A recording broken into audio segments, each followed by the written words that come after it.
buiten. Als ook bijvoorbeeld zo'n medicinale toepassingen krijgt, dat je ook een contactlenzen moet dan ook kan toepassen. Waarbij je infecties voorkomt niet door de bacterie te doden, maar door te voorkomen dat er bacterievloed ontstaan. Want één bacterie is niet het probleem, twee bacteriën, dat zal waarschijnlijk wel gaan, maar het wordt wel een probleem als er gewoon een hele club bacteriën komen, daar uitgebreid feestje gaan bouwen en een infectie veroorzaken. En dus in dit geval, wat zou de natuur doen? Niet die bacteriën allemaal, als je geen bacteriën wil, dan leg je ze niet allemaal om, dan vernietig je ze niet en dan zorg je gewoon dat ze niet komen. Dat is natuur als een voorbeeld van de natuur als manier. Dus kortom, biomimicry is een nieuwe manier van kijken naar en waarderen van de natuur. Niet gebaseerd op wat we uit de natuur kunnen halen. Dat is wat we nu doen. Wat we kunnen halen, wat we kunnen gebruiken, dat pakken we. Wat we niet meer nodig hebben, dat mag allemaal weer terug. En naar onze zondvloed. Maar met biomimicry is er veel meer van wat we van de natuur kunnen leren. Dat is een hele andere basishouding dan we tot nu toe. Het is ook niet leren over de natuur, van een boom, die heeft zoveel blaadjes, die heeft zoveel soorten van die boom. Het wordt ongeveer zo hoog en kan zo dik worden. Nee, dat zie je straks ook heel mooi in de tentoonstelling. Dus die boom, zo kan het water vast, dank die water, zo is de energieproductie, zo kan het water pompen. Dus de boom is heel zinnige pompen. En dat is een hele andere manier van kijken naar een boom. Oké, maar dat duurzame raamwerk dan, hoe zit dat dan? Ja, daar hebben we het nog niet echt over gehad. Het duurzame raamwerk, dat noemen wij principles, maar het belangrijke daarin is eigenlijk van hoe functioneert dat hele systeem nou, al die organismen, hoe functioneert dat nou en hoe ziet dat speelveld er dan uit? En hebben we in eerste instantie te maken met een aantal vaste elementen waar we nog niets aan kunnen doen. Het eerste is de hoeveelheid water op aarde. Dit blauwe balletje is de totale hoeveelheid water op aarde. Het is niet meer en het is niet minder. Het wordt ook niet meer en het wordt ook niet minder. Het enige is de hoeveelheid wat pure drinkwater, dat het wel veel minder wordt.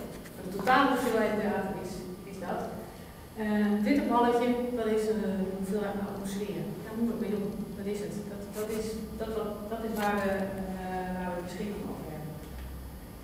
Tweede vaste randvoorwaarde op alle delen van de aarde is dat alles op aarde waterbasis is. Alles is op waterbasis. Al het leven op aarde is gebaseerd op water. Wij zijn zelf 70% water. En alle chemie in de natuurlijke organismen gaat allemaal chemie op waterbasis. En dat wij in een systeem leven wat continu, wat een dynamisch evenwicht heeft. En waar wij nogal eens geneigd zijn om te werken naar een situatie van nou moet je stil blijven staan, want zo is het goed. Niet bewegen, want zo wil ik het graag hebben. Is in de natuur van nou, dat is evenwicht hier en dan gaat het weer daar en alles past zich daar. Min of meer gewoon automatisch. Dat zijn systemen, soms gaat het over jaren, alles past zich daarop aan. En de natuur moet werken die vierkant, van nou, staan blijven en zo is het goed. Maar de natuur moet werken rond, zodat het zich heel makkelijk aan kan passen aan omstandigheden die veranderen. En die veranderen continu in ons hele ecosysteem. Dat is niet een status quo, dat is een continu veranderend proces. En hoe kunnen wij dan omgaan met deze grenzen en randvoorwaarden? Hoe kunnen wij dan komen tot een eigenlijk een duurzame maatschappij, samenleving, een duurzame wereld? Hoe kunnen wij dat dan, hoe moeten wij dan met die randvoorwaarden omgaan? En daar hebben wij, dan werken wij met de Life Principles. Dit zijn de Life Principles, dit is eigenlijk de kern van het duurzame raamwerk binnen biomimicry. Aan de buitenkant zie je de grenzen, de beperkte hoeveelheid, de grenzen en de grenzen, het dynamisch evenwicht en waterweest. Dat zijn de randvoorwaarden waar we mee te maken hebben. Dit zijn de strategieën. Dit zijn eigenlijk de 6 strategieën: locally tuned responsive, optimize rather than maximize, optimalisatie in plaats van maximalisatie, leveren van het ondersteunen van onderlinge afhankelijkheid, vriendelijke productiemethodes, veerkracht, integreren van cyclische processen en lokaal aangepast en responsive, aanpassend. Dat zijn eigenlijk de 6 basisstrategieën waar het hele ecosysteem functioneert. Het komt uit de biologie.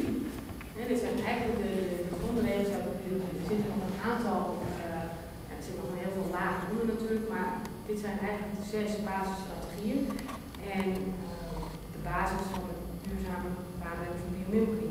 Heel simpel gezegd, als je in staat bent om deze 6 regels in de manier van leven, ondernemen, ontwerpen, wat je wil, om die toe te passen, dan doe je eigenlijk aan systeemdesign en dan pas je weer binnen het ecosysteem. Want dat is denk ik, tenminste, dat vinden we vanuit de biomimicry ook. En wij moeten weer onderdeel worden van het systeem waar wij eigenlijk gewoon onderdeel van zijn. En wat er eigenlijk de laatste paar honderd jaar is gebeurd, we waren een van de organismen op aarde, wij hebben ons ontwikkeld. En op een gegeven moment, ergens in de 15e, 16e eeuw, hebben we, van Francis Bacon kwam, en dan gingen we veel meer in de mechanisme gingen we in. En we zijn helemaal, we hebben een ontzettende splitsing gekregen tussen ons en de rest. Ons en het ecosysteem. Wij zijn daar geen onderdeel van. Als wij duurzaam willen zijn, in onze optiek moet je gewoon weer onderdeel worden van het ecosysteem waar je eigenlijk bent. Maar dus dan bewust en ook functioneren op een manier dat je het ecosysteem niet meer schaadt, maar dat je wat teruggeeft. Pardon. Ik ben heel benieuwd wat nu komt. Ja. Goed. Het leiderschapsgedeelte. Want daar moet ik ook nog wat over vertellen. Want wat is dan leiderschap? Aan de ene kant is gewoon het in staat zijn het toepassen van de life principles. Maar een ander gedeelte wat ik ook steeds, dat is een stuk aan mijn persoonlijke ervaring. Met dat alleen ben je niet. Met dat alleen ben je niet. Ik denk dat daar nog een aantal andere vaardigheden meer bij komen kijken. En de eerste hebben we een kleine test, een awareness test. Ik weet niet, wie van jullie kent al. We gaan een test doen. Zal ik zeggen. Jij kent het? Ja.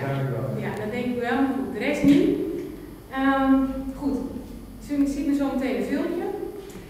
Wit team en een zwart team. Wat ik nog in het filmpje heb uitgelegd. En ik wil graag weten van jullie hoe vaak het witte team de bal overspeelt. Is it an awareness test?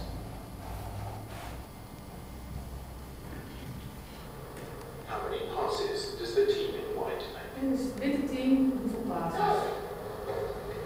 Goed tellen.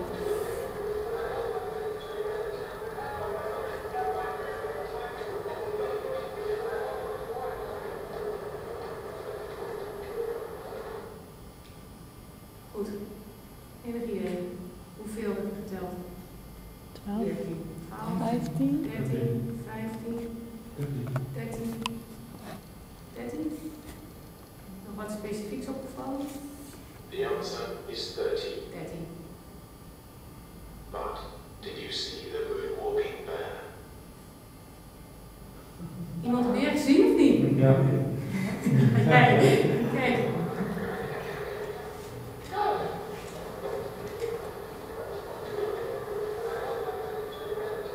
Heb je hem weer?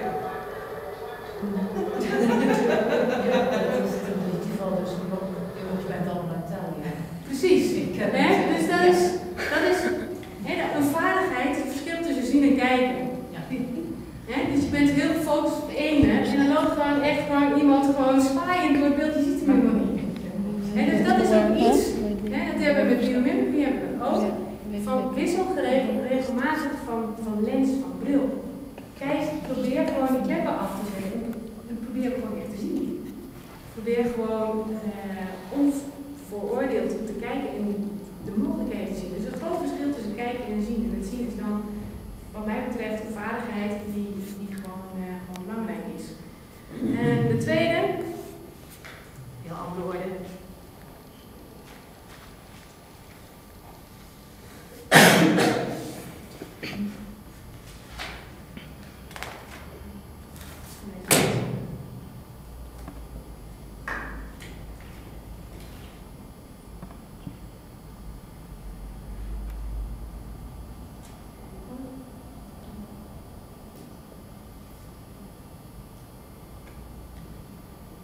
This is an awareness.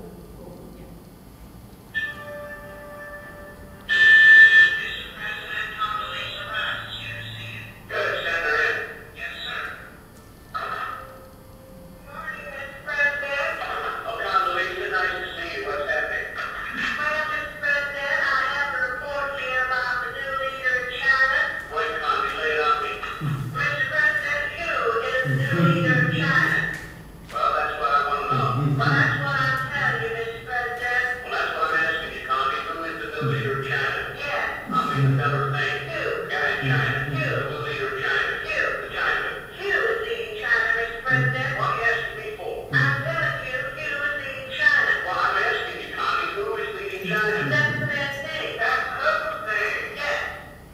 Well, will you not tell me the name of the new leader of China? Yes, sir.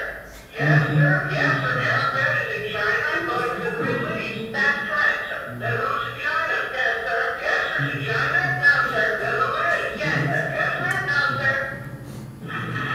You're starting to piss me off now. It's not because you're black. I need to know the name of the new leader of China, so I want you to get me the Secretary General of the United Nations on the phone. Copy, Anna. No, thanks. And Connie, call me George. Stop with that demonic crap. You want copy? No, you don't want copy. No, but then you mentioned that with the glass of milk. And then get me the UN. Yes, sir. Not yes, sir. The guy at the United Nations. Copy. Milk.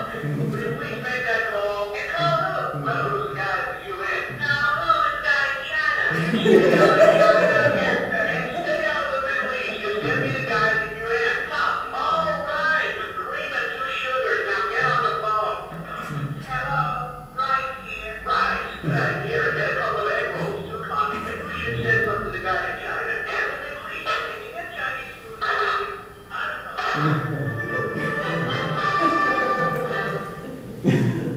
Tweede dus, luisteren in plaats van horen.